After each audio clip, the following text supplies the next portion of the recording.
They say beauty fades, but for some, that truth is unbearable. I'm a woman who dared to bargain with time itself and learned that every gift has a price. I was 39 when the mirror stopped being kind, not cruel, just honest. It started small. A wrinkle that refused to smooth, a shadow under my eyes that no amount of concealer could chase away. I'd spent my life being noticed. People smiled when I entered a room, doors opened, strangers offered help before I even asked. It was a currency and I was rich, but suddenly the world seemed to forget how to see me. I became invisible. I tried everything: expensive creams, lasers, punishing diets, positive mantras, even meditation. I told myself beauty was just a mindset, but deep down, I never quite believed it. I had built my entire identity, my sense of self-worth, around being desired. When that started to fade, so did I. One night, after a party where no one asked for my name, I came home, poured a glass of red wine, and just stared into the mirror.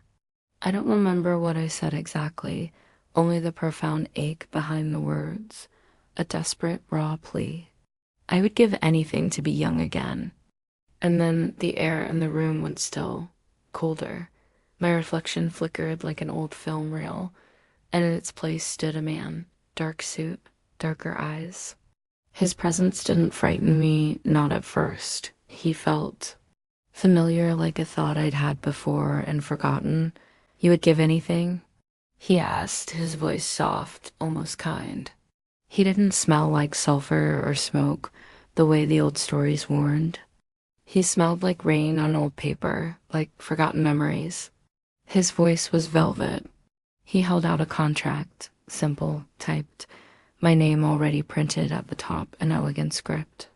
20 years, he said, youth restored, beauty renewed, and when it ends, I'll come for what's mine. I wanted to ask what he meant by that, but I didn't, because I already knew. And in that moment, I didn't care. The desire for what I had lost was so powerful, it eclipsed all reason, all fear. I signed. The ink shimmered for a brief moment, then vanished into the paper. When I looked up again, he was gone, and my reflection smiled back at me before I did. The next morning, the world looked brighter. My skin glowed.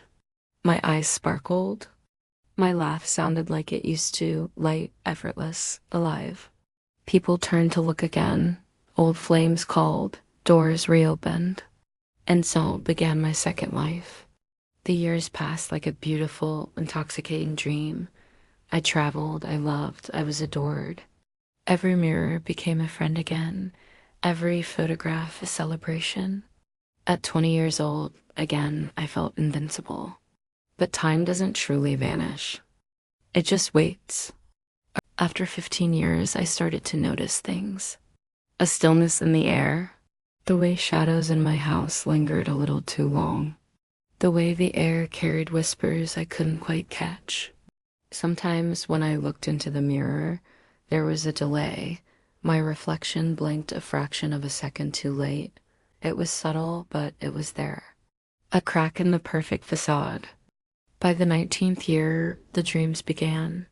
I'd wake in the dead of night, my heart racing, with the unshakable feeling that someone had been sitting on the edge of my bed. The scent of roses and smoke would linger in the air long after I was awake. And then one morning, I found it. The contract lying on my vanity. It wasn't aged. It wasn't torn. It was perfect, waiting. And at the bottom, my name pulsed faintly, like it was breathing. I tried to ignore it. I filled my house with people, laughter, music, anything to drown out the growing silence. But one by one, they all drifted away.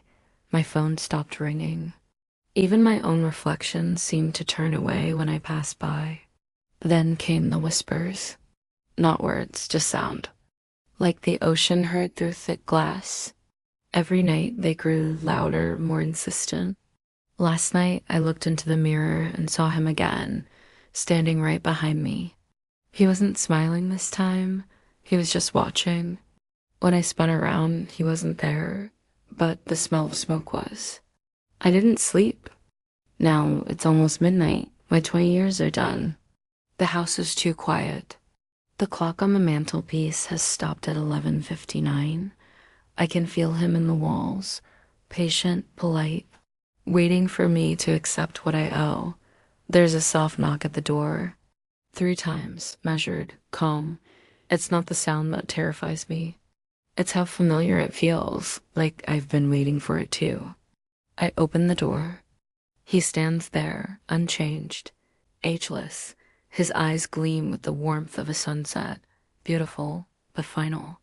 It's been 20 years, he says gently. And the strangest part?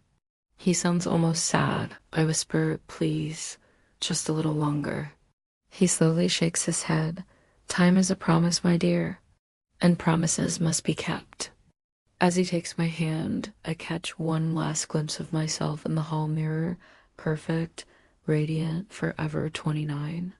And she smiles at me, blissfully unaware that she's already gone. And then the lights go out. The house exhales a long, final breath. And somewhere deep below the sound of silence, I swear I hear the faintest whisper, my own voice, saying, I would give anything. Vanity, youth, desire, they all burn bright. Until the light runs out. Thank you for watching. Don't forget to like, subscribe, and ring the bell. We have many more dark tales to tell. Until next time, sleep lightly